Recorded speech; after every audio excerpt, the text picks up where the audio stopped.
नमः हरे हराये नमः।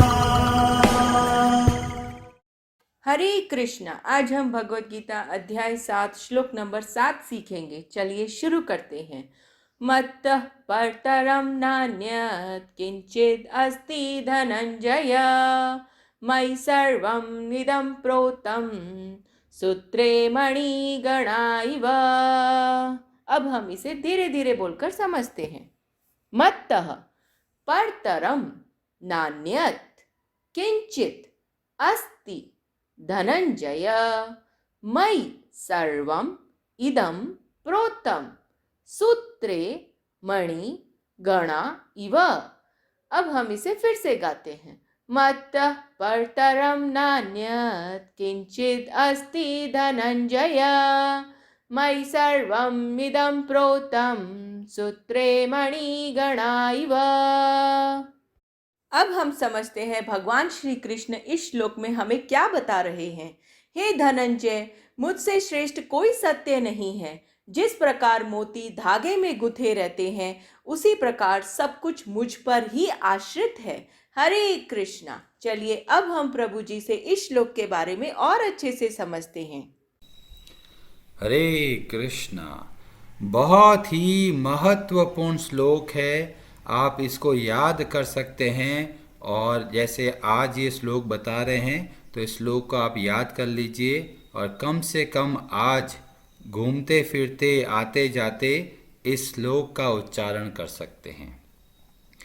जो बताए थे 4 श्लोक है, उसमें से ये चौथा श्लोक है उस महत्वपूर्ण ज्ञान के बारे में जो भगवान श्री कृष्ण शुरू में बोले थे कि मैं वो ज्ञान बता रहा हूँ। तो फिर 4 श्लोकों के अंदर वह ज्ञान बताया। तो पहले श्लोक में जड़ प्रकृति के बारे में बताया, दूसरे श्लोक में जो चेतन जीवात्मा है उसके बारे में बताया, तीसरे श्लोक में बताया कि इन दोनों परा और अपरा, जड़ और चेतन, ये दोनों जो शक्तियाँ है वह भगवान श्री कृष्ण पर आश्रित है, क्योंकि वे भगवान श्री कृष्ण दोनों के उद्गम स्थान है, मूल है। और यहाँ पर वो एकदम स्पष्ट शब्दों में और बहुत ही सुंदर उदाहरण के साथ में बता रहे हैं। भगवान श्री कृष्ण बोलते हैं, मत्तः परतरं न अन्यत् किंचिदस्ति धनंजय। भगवद गीता के श्लोक बहुत ही सरल भाषा में है, जबकि आप बाकी और उपनिषदों का ग्रंथ उठाते हैं तो बहुत कठिन संस्कृत होती है, पर इतना सरल होते हुए भी और इतना महत्वपूर्ण बात हमको सीखने को मिलती है। और भगवान ने बहुत सुंदर उदाहरण के द्वारा बताया कि जैसे एक मोतियों की माला है, उसमें मोती लगे हुए होते हैं और वो सब एक सूत्र से बंधे हुए होते हैं। तो ये सूत्र जो है वह भगवान श्री कृष्ण है। सारे जड़ और चेतन जो कुछ हमें दिखता है और जो हमें नहीं दिखाई देता, उन सब के मूल में भगवान श्री कृष्ण है। और प्रभुपाद जी बहुत सुंदर तात्पर्य में बताते हैं कि सब बहुत सारे लोग इस भ्रम में रहते हैं कि जो परम सत्य है क्या वो साकार है या वो निराकार है। कई लोग बोलते जी उसका तो कोई रूप ही नहीं है। कई लोग तो वेदों के बारे में बता देते हैं, जैसा कि प्रभुपाद जी बताते हैं आगे कि उपनिषद में वर्णन आता है अरूपम, जिनका कोई रूप नहीं है। और कई लोग ऐसे भ्रमित हो जाते हैं कि अरे अरूपम बोला है, इसका मतलब उनका तो कोई शरीर ही नहीं होगा, मतलब क्या वो निराकार होंगे। तो बहुत सारे गुरु ऐसा बोलते हैं कि वो जो परम सत्य है वो निराकार है, निराकार में से साकार आता है। तो पर यहाँ पर बहुत ही अलग बात देखने को मिलती है। यहाँ पर भगवान श्री कृष्ण बोल रहे हैं, मुझसे परे, मुझसे ऊपर और कोई सत्य नहीं है। इसका मतलब जो परम सत्य है वह साकार है, वह उनका एक रूप है, जो हमारे गोपाल तापनी उपनिषद में वर्णन आता है। ओम सच्चिदानंद रूपाय कृष्णाय अक्लिष्ट कारिणे नमो वेदांत वेद्याय गुरुवे बुद्धि साक्षिणे। तो भगवान का विग्रह बताया गया है। कैसा विग्रह है? सच्चित और आनंदमय। तो जो जब यहाँ पर अरूप बोलते हैं, वेदों में जब वर्णन आता है, या कई लोग जैसे आप बोल देते हैं अरे भगवान का तो कोई रूप हो ही नहीं सकता, तो कहते हैं कि यह तथ्य सही नहीं है। वास्तविक रूप से भगवान का बहुत ही सुंदर, बहुत ही अद्भुत विग्रह है, शरीर है, और इससे बहुत सारी चीजें बदल जाती है। जब बोलते हैं निराकार, तो वहां तो भक्ति का काम ही खत्म है। निराकार की भक्ति कैसे करेंगे? जैसे हवा है, हवा निराकार है, तो क्या हवा की भक्ति कर सकते हैं?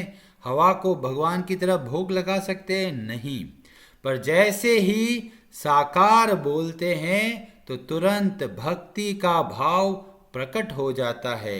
ये हमारे ठाकुर जी हैं, ये शिव विग्रह मंदिर में विराजमान होकर हमारी सेवा ग्रहण करते हैं। तो इस तरह से हमारी भक्ति बहुत तेजी से बढ़ती है।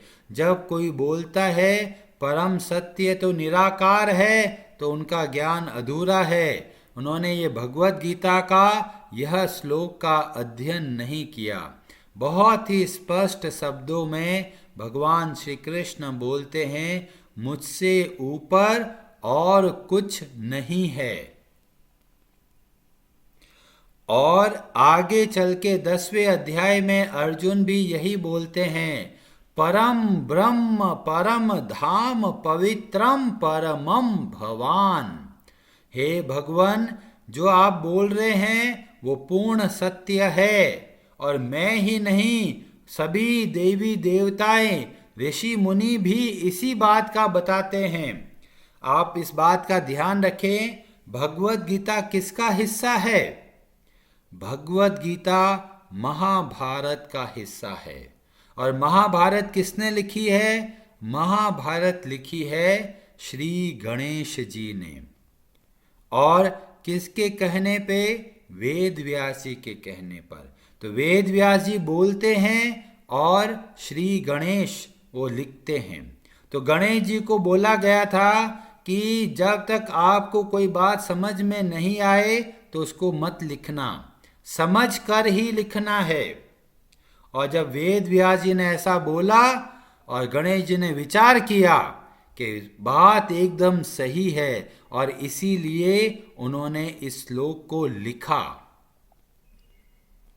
सभी देवी देवताएं स्वीकार करते हैं भगवान श्री कृष्ण परम सत्य है, उनसे ऊपर और कोई तत्व नहीं है। और इसका वर्णन श्रीमद् भागवतम के प्रथम श्लोक में ही आता है। बहुत बड़ा, बहुत महत्वपूर्ण श्लोक है। उसका जो अंतिम लाइन है वही बोल रहा हूं। उसमें शुरू में बोलते हैं, ओम नमो भगवते वासुदेवाय। उन भगवान श्री कृष्ण वासुदेव को नमस्कार करता हूं। किनको? जन्माद्यस्य यतो, जिनसे सब कुछ उत्पन्न और विलीन होता है। और अंतिम लाइन में बोलते हैं, धामना स्वेन सदा निरस्तम कुहकम सत्यम परम धीमहि। वे परम सत्य भगवान श्री कृष्ण का मैं ध्यान करता हूं। तो भागवतम के कथन के अनुसार, भगवत गीता के अनुसार, बहुत सारे उपनिषदों के वर्णन के अनुसार जो भगवान श्री कृष्ण है वे परम पुरुष हैं, परम सत्य है। और इसी बात को यहाँ पर बताया गया है और इससे सारे संदेह नष्ट हो जाते हैं। बहुत सारे लोग सोचते हैं अरे मैं इनकी पूजा करूं, उनकी पूजा करूं, किनकी पूजा करूं? तो भगवान बोल रहे हैं परम सत्य कौन है, और आप इस तरह से पूर्ण हृदय से परम सत्य भगवान श्री कृष्ण का आश्रय ले सकते हैं। तो जब भी कोई बोले भगवान निराकार है तो उनका कथन सत्य नहीं है।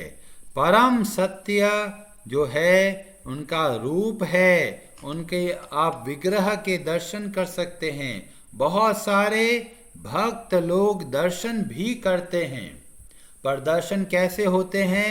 दर्शन होते हैं आंखों में अंजन लगाने से। किसका अंजन लगाएं? प्रेम का। जब हम भक्ति करते हैं तो ही हम भगवान के साक्षात दर्शन कर सकते हैं। अब कई बार ऐसा सोचते हैं अरे ये इतने बड़े भगवान है, क्या ये मनमानी करते हैं, जो चाहे वैसा करते हैं और किसी की सुनते हैं या नहीं? तो बोलते हैं इतने परम और परम पुरुष होते हुए भी वो दया के सागर है। हे कृष्ण करुणा सिंधु दीन बंधो जगतपते, वे परम दयालु है। और सब इस ब्रह्मांड में जो परिस्थितियां हो रही है, जो घटनाएं होती है, जो कुछ व्यवस्थित हो रहा है, उसके मूल के अंदर भगवान श्री कृष्ण है। अगर सूत्र को तोड़ा जाए तो सारी मणियां क्या होता है? बिखर जाता है। और इसीलिए जब हम भगवान को भूल जाते हैं तो ही सारे गलत कार्य होते हैं। जैसा ही भगवान को स्मरण किया तुरंत हम लोग अपनी सही स्थिति में आ जाते हैं। और इसीलिए बोला अगर आप इस समाज को सुधारना चाहते हैं, अपने आप का उद्धार करना चाहते हैं, अन्य लोगों का उद्धार करना चाहते हैं, तो सबको भगवान श्री कृष्ण की भक्ति बताइए। और कितने दयालु है भगवान श्री कृष्ण, तो हमें पता चलता है एक बहुत अद्भुत श्लोक जो संबंधित है चैतन्य महाप्रभु के गुरु माधवेंद्र पुरी। उनके एक शिष्य थे जिनका नाम था पुंडरीक विद्यानिधि। ये पुंडरीक विद्यानिधि बहुत बड़े जमींदार थे और उनके पास इतना धन था, संपत्ति थी कि उस वक्त मतलब वर्णन नहीं कर सकते, इतनी संपत्ति उनको। और एक बार वे नवद्वीप नामक जगह पे पधारे जो कि चैतन्य महाप्रभु की जन्मस्थली मायापुर के संदर्भ में है। तो वहाँ पर पहुँचे पुंडरीक विद्यानिधि और वहाँ के एक भक्त ने बोला, किसको? गदाधर पंडित जी को। गदाधर पंडित जी कौन है? पंच तत्व जो हम लोग मंत्र से पहले बोलते हैं उनमें से एक गदाधर पंडित। उनको बोलते हैं कि बहुत बड़े वैष्णव, एक बहुत बड़े भक्त जिनका नाम है पुंडरीक विद्यानिधि, वो आए हैं नवद्वीप में, हमें चल के उनके दर्शन करने चाहिए, उनसे मिलना चाहिए। तो गदाधर पंडित जी बोलते हैं ठीक है, बिल्कुल, बड़े वैष्णव आए हैं तो हमें मिलना चाहिए, आशीर्वाद लेना चाहिए। और गदाधर पंडित अपने मित्र के साथ गए पुंडरीक विद्यानिधि को देखने, उनसे मिलने के लिए। और जब गदाधर पंडित सोच रहे हैं बहुत बड़े वैष्णव होंगे, बहुत बड़े त्यागी होंगे, तो इस विचारधारा से वे गए उनको मिलने के लिए। और देखते हैं जब पहुंचे तो गदाधर पंडित तो आश्चर्यचकित हो गए, ये कैसे इतने बड़े वैष्णव है। देख रहे हैं बहुत ही सुंदर सोफा के ऊपर बैठे हैं मुंह में पान का बीड़ा खाए हो रहे हैं, पूरा एक बहुत सुंदर वस्त्रों से अलंकृत है और बहुत सुंदर श्रृंगार किया हुआ है, बालों पे तेल लगाकर कंघी करके अच्छे से सज धज के बैठे हैं। बहुत सारी स्त्रियां उनके आसपास हवा डाल रही है, कोई क्या कर रहे हैं। यह देख कर गदाधर भ्रमित हो जाते हैं। गदाधर पंडित जी सोचते हैं, क्या ये वैष्णव है? ऐसा लग रहा है ये तो बहुत बड़े भोगी है, बहुत बड़े संसार में फंसा हुआ कोई जीव है। जैसे ही गदाधर पंडित ऐसा सोच रहे हैं तो उनके मित्र वो उनको बताना चाहते हैं कि वे कितने उच्च कोटि के भक्त हैं। तो उनके मित्र, गदाधर पंडित जी के मित्र भागवतम का एक श्लोक का उच्चारण करते हैं और उस उच्चारण के प्रभाव से यह देखिए क्या होता है। तो भागवतम के 3 स्कंद के 2 अध्याय में श्लोक नंबर 23, आप चाहे तो उसको याद कर सकते हैं। उसमें वो मित्र जो हैं वो इस श्लोक का उच्चारण करते हैं। उस श्लोक में क्या लिखा है? अहो बकी यम स्तन कालकूटम जिंघासय अपाय यद अप्य असाधवी। अहो बकी, बकी मतलब बकासुर की बहन बकी जो है पूतना। यह अहो बकी यम स्तन कालकूटम, असाध्वी एक दुष्ट चरित्र वाली स्त्री पूतना अपने स्तन पर कालकूट का जहर विष लगा के आई। किनको? भगवान श्री कृष्ण को मारने के लिए। और भगवान श्री कृष्ण ने क्या किया? तो श्लोक में वर्णन आता है, लेभे गति धात्र्युचिताम ततो अन्यम। उनको लाभ मिला। किसको? पूतना को। क्या लाभ मिला? धात्री, एक मां का दर्जा दिया। कहां पर? गोलोक वृंदावन में। किसको? पूतना जैसी एक दुष्ट स्त्री को जो भगवान को मारने के लिए आई। और फिर अंतिम लाइन में बोलते हैं, अन्यम कम वा दयालुम शरणम व्रजेम। ऐसे दयालु भगवान को छोड़कर हम किसकी शरण में जाएं? जैसे ही इस श्लोक का उच्चारण किया, पुंडरीक विद्यानिधि बेहोश हो गए, भाव विह्वल हो गए, आंखों में से अश्रुधारा बहने लग गई। तब गदाधर पंडित जी को लगता है कितने उच्च कोटि के वैष्णव है जो भगवान की लीला सुनते सुनते भाव विह्वल हो जाते हैं। तो हमें भगवान के भक्तों को सामान्य दृष्टि से नहीं देखना चाहिए। और भक्तों को कैसे पता चलता है? बाहरी आवरण से नहीं पता चलता। जब भगवान की कथा होती है, जब भगवान का गुणगान होता है, और उस वक्त हमें पता चलता है कितने उच्च कोटि के वैष्णव है। तो चाहे आप संसार में रहते हो, चाहे संसार से अलग हो, अगर हम भगवान श्री कृष्ण की भक्ति करते हैं तो हम वास्तविक रूप से भगवान से जुड़ने के कारण हम अपना उद्धार कर सकते हैं।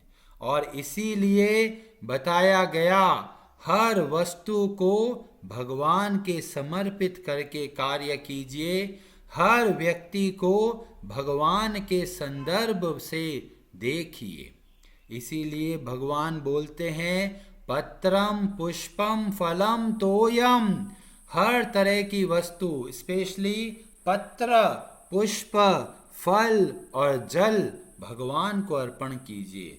भगवान सबके मूल में है, चाहे वो जड़ पदार्थ हो, चाहे वो चेतन जीवात्मा हो। तो जो भी जड़ वस्तु है उसको भगवान के संदर्भ में देखना है। इसका क्या मतलब हुआ कि ये घर है, संपत्ति है, घर की वस्तुएं है, उन सब को भगवान के वास्तविक स्वामी के हिसाब से समझना है। ये जो घर है ये भगवान का है, ये सारी संपत्ति भगवान की है और हम केवल उनके एक सेवक हैं।